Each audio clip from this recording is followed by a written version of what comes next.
चीज वेदों में है वो काल तक है, वो निरंकार तक है, भगवान तक है। उसका संबंध सतलोक अमरलोक से नहीं। तो क्या होता है, जब आप एक शब्द लेते हो, जैसे पहला ही शब्द अगर आप लेते हो अलख निरंजन, अलख निरंजन पहला शब्द आपने पकड़ा, मैंने आपको इसका चार्ट सारा समझाया हुआ है।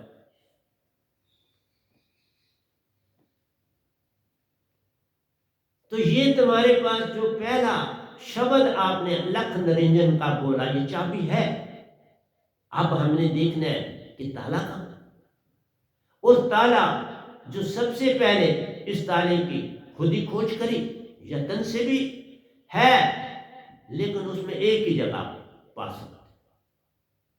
अपने यत्न से एक ताला खुल सकता है आपके जन्म, लेकिन उससे आगे नहीं।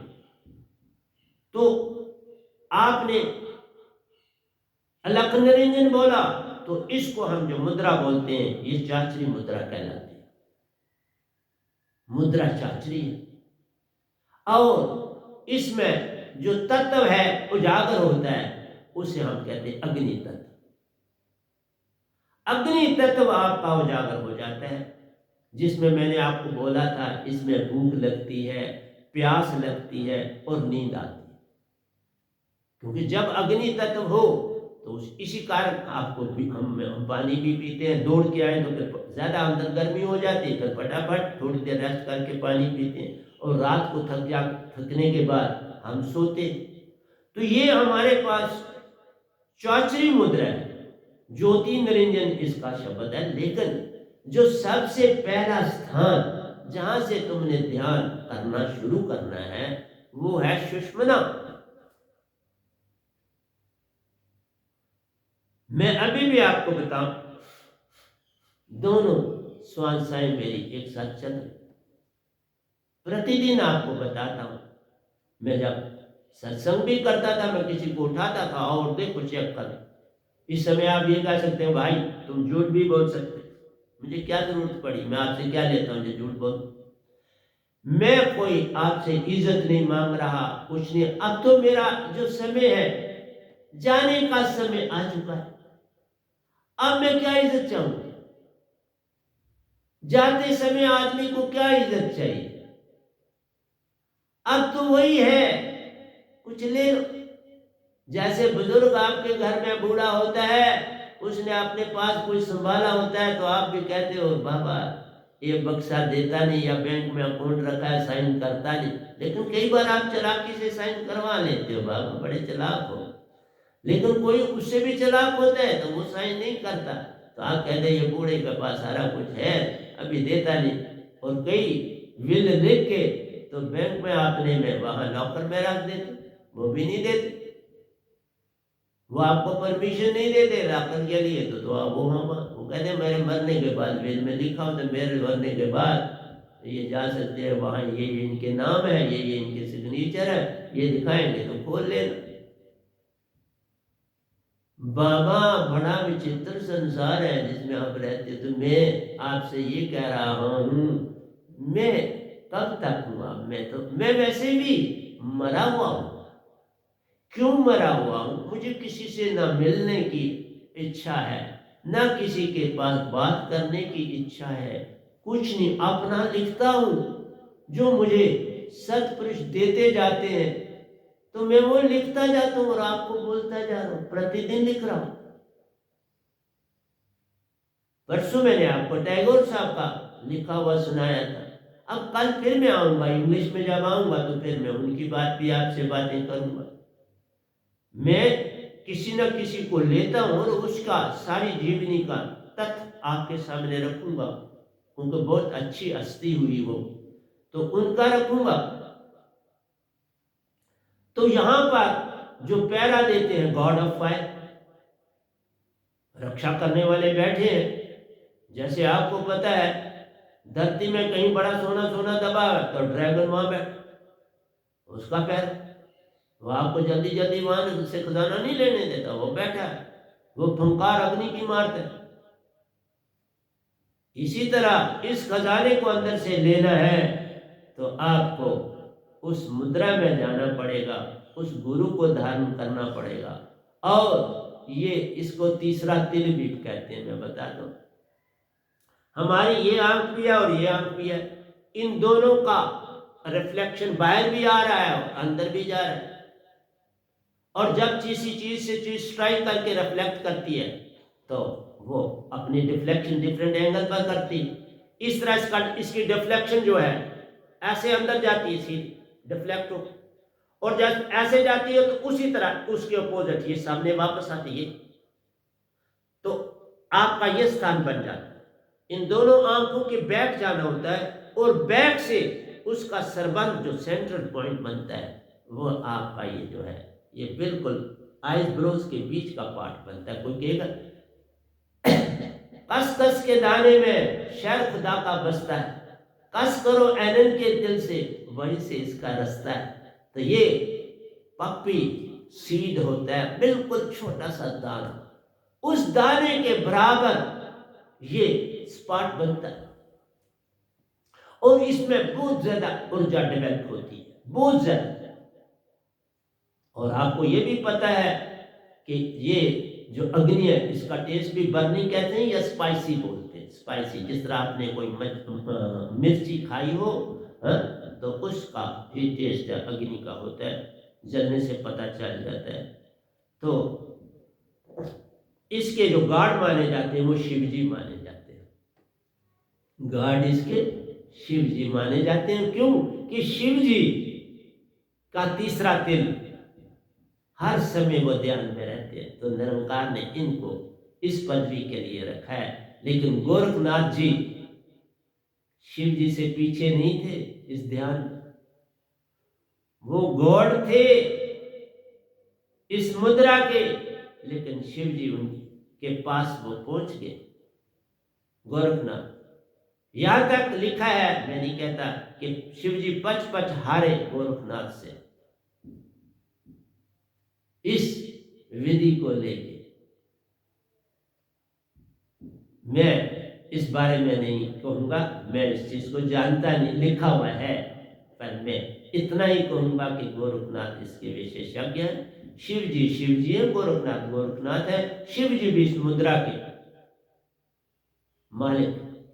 और गोरखनाथ जी वहां तक पहुंचे और आज पहले स्वर्ग में बैठे, जगह भी बता देता हूं, स्वर्ग पहले में बैठे हैं, बिल्कुल वेद व्यास वहां बैठे हैं, सुखदेव जी वहां बैठे हैं, राजा जनक जी वहां बैठे हैं, गोरखनाथ जी वहां बैठे हैं। देखा, महान हस्तियां वहां बैठी हैं। और कोई भी जगत का कोई भी फैसला करना होता है, कहीं प्रॉब्लम बनता है, तो इंद्र भी इनसे सलाह लेते हैं, सब इनसे सलाह लेते हैं। तो इस तरह से आपका ये अंग सुषुम्ना से स्टार्ट होता है, ध्यान रखना। जब आप सुषुम्ना को जगा देते हो तो इसी को थर्ड आई, तीसरा तिल भी बोलते हैं, शिव नेत्र भी बोलते हैं।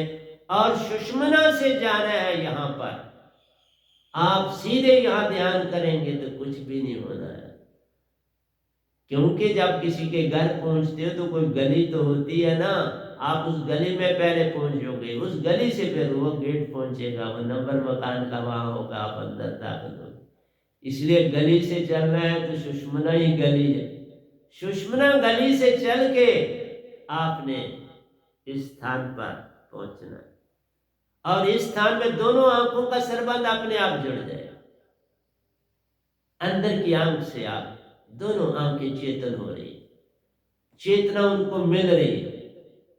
तीसरे तिल में आने के लिए जो आपका आई स्पॉट है, जहां लाइट एंटर होती है, बस उसका संबंध सीधा, मैंने बोला रिफ्लेक्शन होती है, तो सीधा कहां बनता है, बैक ऑफ दी आईब्रोज। ये बुएं जो है इनके बिल्कुल सीधा, इसलिए इसका सेंटर के अंदर यही होता है।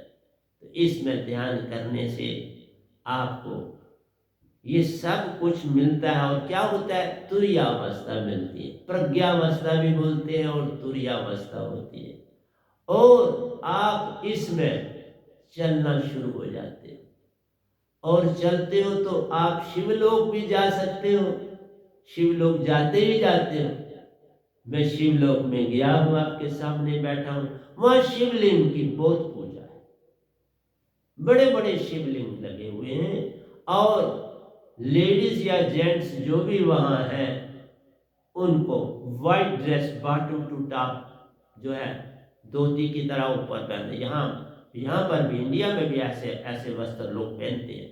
तो बॉटम से लेके ऊपर तक एक ही साड़ी है, और वो नीचे भी बांध लेते हैं और ऊपर भी उसको ढक लेते हैं, एक ही है। ऐसा मैंने खुद देखा है, तब बोल रहा हूँ। और पूजा अर्चना चलती है। आप उसके अतिरिक्त बाकी भी लोक लोकांतरों में जा सकते हो, जिनकी पहुंच जिनके नजदीक है। आप गोलोक में भी जा सकते हो, पक्का जा सकते हो। आप भरपुर में भी जा सकते हो, राम जी के लोक भी जा सकते हो, कृष्ण के लोक गोलोक में भी जा सकते हो, शिव जी के लोक भी जा सकते हो।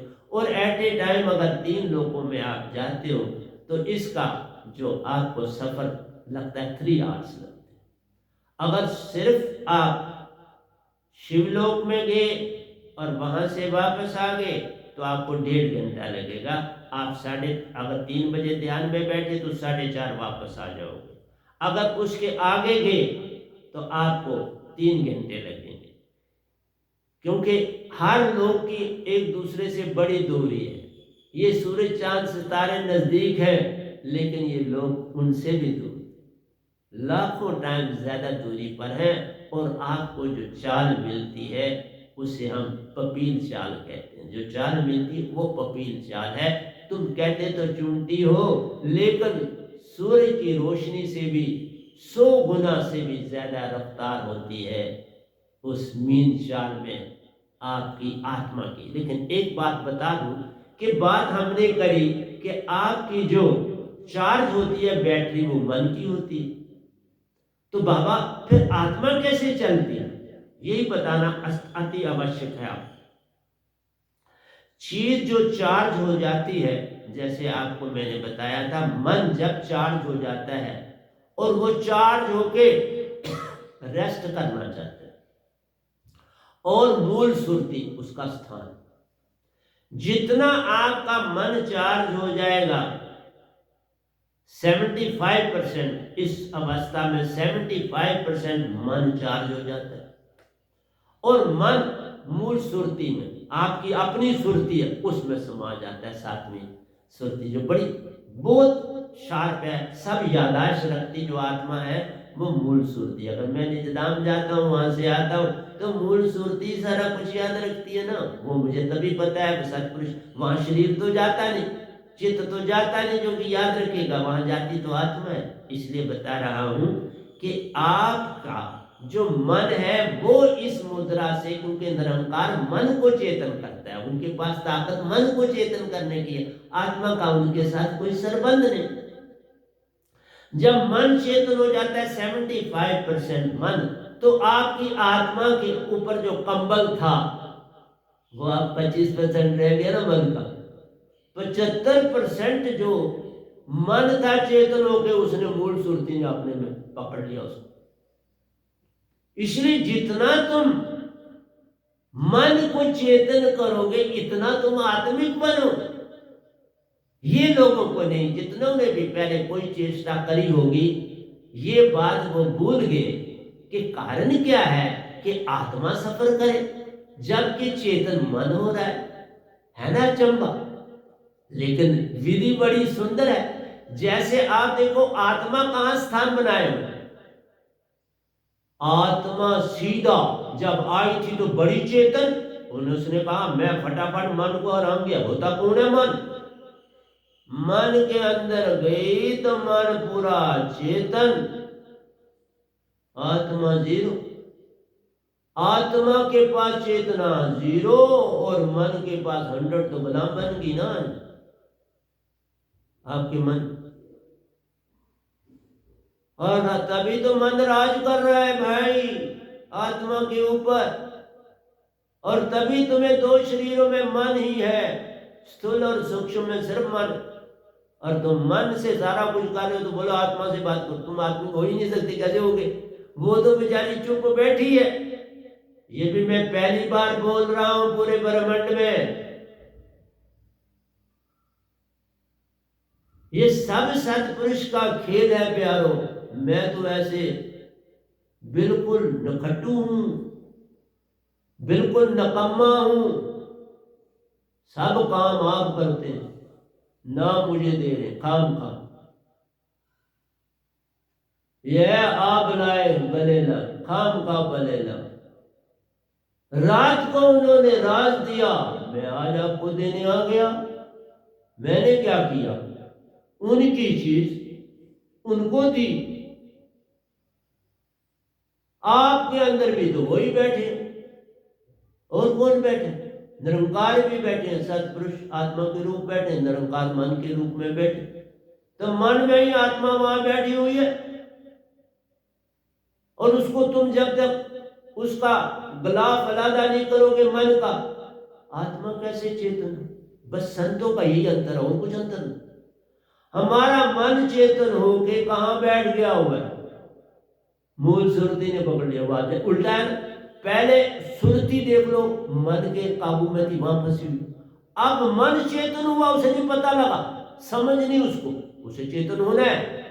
जब आप ध्यान करोगे इसकी मुद्रा पर, तो वो चेतन होगा, और चेतन होके जितना हिस्सा चेतन होगा वो चला जाएगा मूल सुरती। अब पीछे मन 25% है, अब आत्मा का नहीं, कोई बात नहीं, 25 ही हो ना, मैं 75। तभी हम लिखते हैं कि आप 75% आत्मिक हो जाते हैं।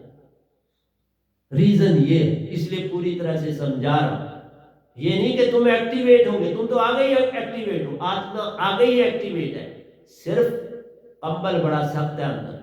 आत्मा एक्टिवेट थी, कोई शक नहीं, लेकिन जब मन में पहुंची तो वो एक्टिवेट नहीं था, वो कंबल ही था।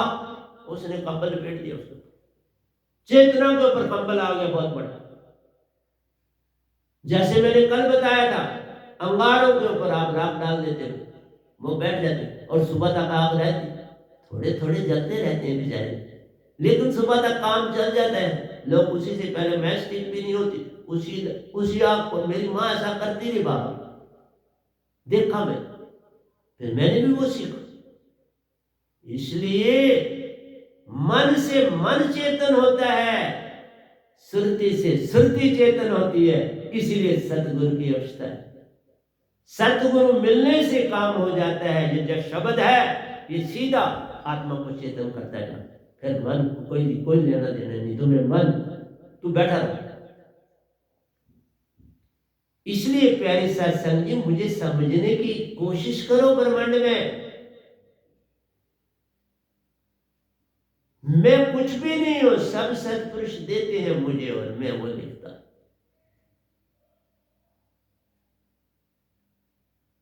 तो बताया कि इस अवस्था में ये सबसे कमजोर अवस्था है, सब मुद्राओं से, पांचों से कमजोर है बेचारे।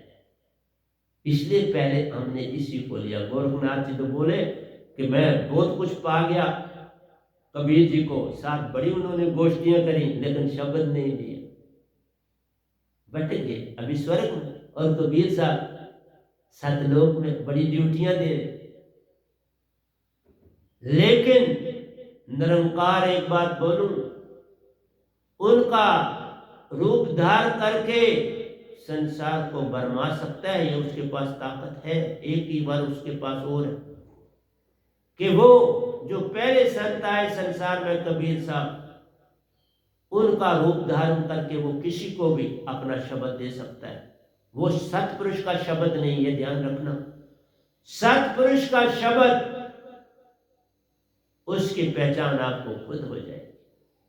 वो कभी नहीं कह सकता कि मैं सतपुरुष को जानता हूं, क्योंकि फिर शाप लग जाता है, फिर कभी भी वो मोक्ष पा ही नहीं सकती। वो आत्मा जो ये कहेगी कि मुझे सतपुरुष ने दात दी, वो किसी जन्म में उसे मोक्ष नहीं मिलेगा।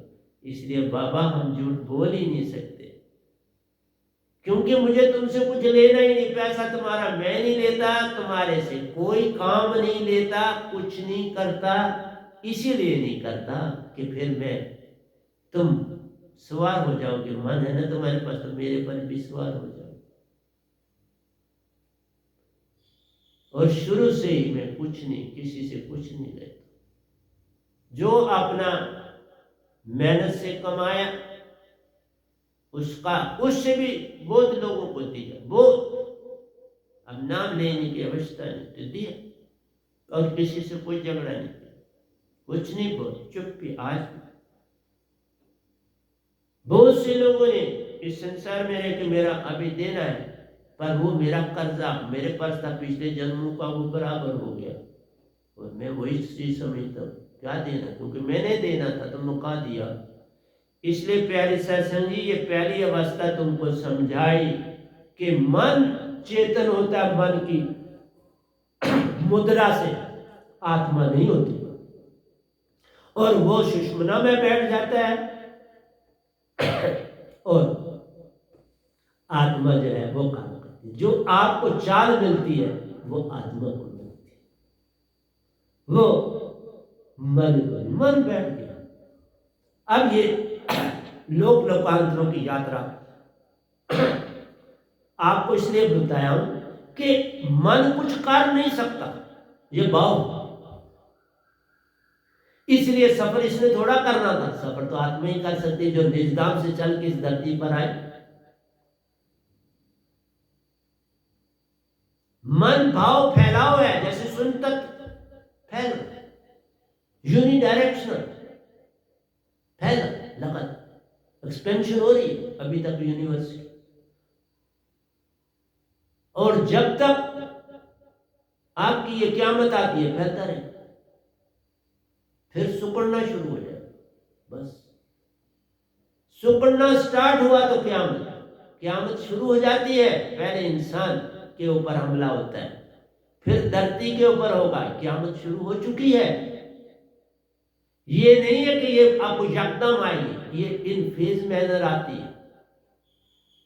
जिस तरह तूफान आया तो आप कहते हो इस समय तूफान फलानी जगह पहुंचा, इतने समय में ये फलानी जगह पहुंचेगा, आपको पता लग जाता है, उसकी वेग की स्पीड पढ़ लेते हो और डिस्टेंस आपको पता है, और आप फौरन बता देते हो भाई फलाने समय पर फलाने पोर्ट पर ये तूफान पहुंचने वाला है, अलर्ट हो जाओ। समझे ना, भाव चल रहा है, उसके बीच में लहरें खुद नहीं, वाटर ड्रॉप्स को वेव्स, अगर आपको भाव बनाना है उसका तो इंक्लाइन होना पड़ेगा। समुद्र तो एक जैसा है, उसके ऊपर हवाएं, उसके ऊपर टॉर्नेडोस उत्पन्न करती है, विंड पूल्स डेवलप करती है।